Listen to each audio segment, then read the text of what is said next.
wabarakatuh. Di sini saya akan mempresentasikan hasil kerja kelompok kami tentang konsep diri.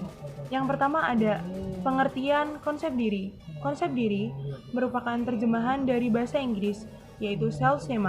Istilah dalam psikologi memiliki dua arti, yaitu sikap dan perasaan seseorang terhadap dirinya dan sesuatu keseluruhan proses psikologi yang menguasai tingkah laku dan penyesuaian diri. Yang selanjutnya ada tentang faktor-faktor yang mempengaruhi konsep diri. Yang pertama ada teori perkembangan. Konsep diri perkembangan secara bertahap sejak lahir seperti mulai mengenal dan membedakan dirinya dan orang lain dalam melakukan kegiatannya, memiliki batasan diri dan yang terpisah dari lingkungan dan berkembang melalui kegiatan eksplorasi. Contohnya, seperti mengenal bahasa, pengalaman, atau pengenalan tubuh, nama panggilan, itu dinilai oleh dirinya sendiri. Yang kedua ada significant other, orang terpenting atau terdekat. Konsep diri dipelajari melalui kontak dan pengalaman dengan orang lain. Belajar diri melalui cerminan orang lain atau cara pandang dirinya dan belajar pengalaman lainnya. Biasanya ia mencontoh dari orang terdekatnya, salah satunya adalah orang tua. Yang ketiga, ada self-perception atau persepsi diri sendiri, yaitu persepsi individu terhadap diri sendiri dan penilaiannya, serta persepsi individu terhadap pengalamannya akan situasi tertentu.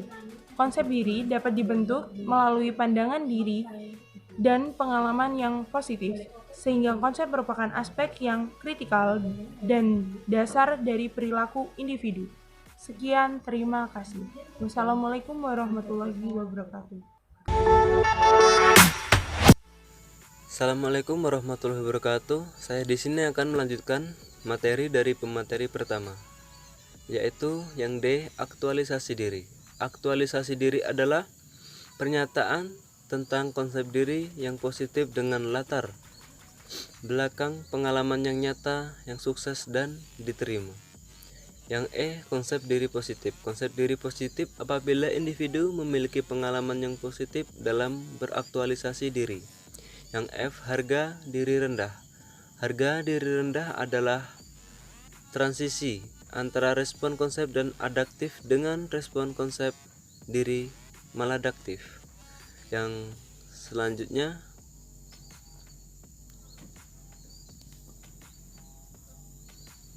kerancuan identitas. Kerancuan identitas adalah kegagalan individu mengintegrasikan aspek-aspek identitas masa kanak-kanak ke dalam kematangan aspek psikososial kepribadian pada masa dewasa yang harmonis. Dan yang H, depersonalisasi. Depersonalisasi adalah perasaan yang tidak realistis dan asing terhadap diri sendiri yang berhubungan dengan kecemasan, kepanikan, serta tidak dapat membedakan dirinya dengan orang lain. Terima kasih.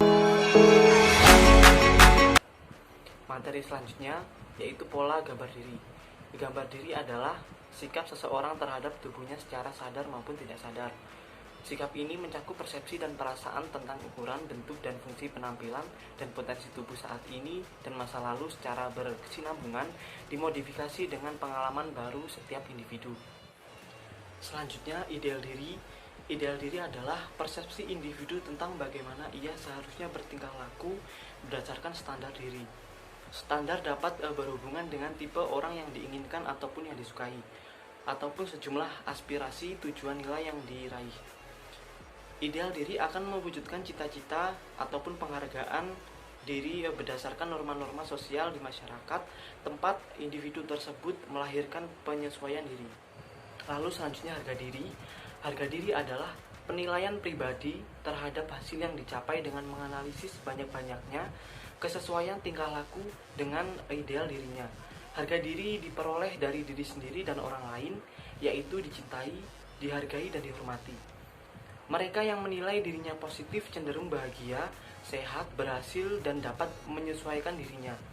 Sebaliknya, individu akan merasa dirinya negatif, relatif tidak sehat, cemas, tertekan, pesimis, dan tidak merasa dicintai atau diterima di lingkungannya. Di sini saya akan melanjutkan materi yaitu tentang identitas.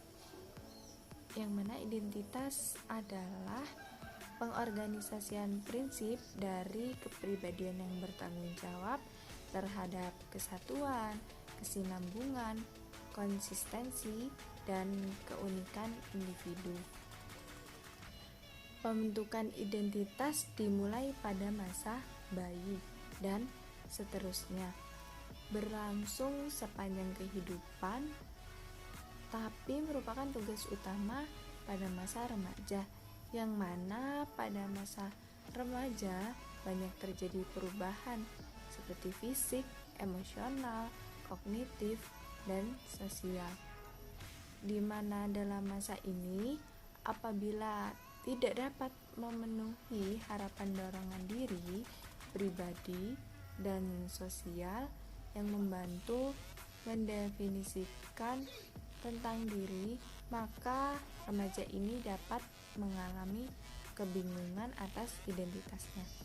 Yang selanjutnya yaitu peran, yang mana peran merupakan serangkaian pola perilaku yang diharapkan oleh lingkungan sosial yang berhubungan dengan fungsi individu di berbagai kelompok sosial, yang mana peran adalah sikap dan perilaku, nilai, serta tujuan yang diharapkan dari seseorang berdasarkan posisinya di masyarakat.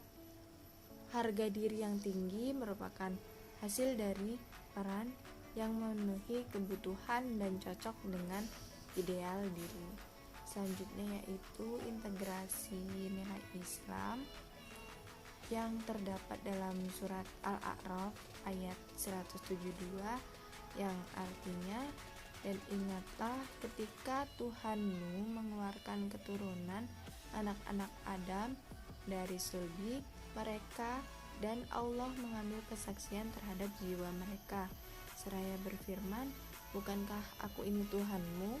Mereka menjawab, betul, engkau Tuhan kami menjadi saksi, kami lakukan yang demikian itu agar di hari kiamat kamu tidak mengatakan, sesungguhnya kami Bani Adam adalah orang-orang yang lengah terhadap ini.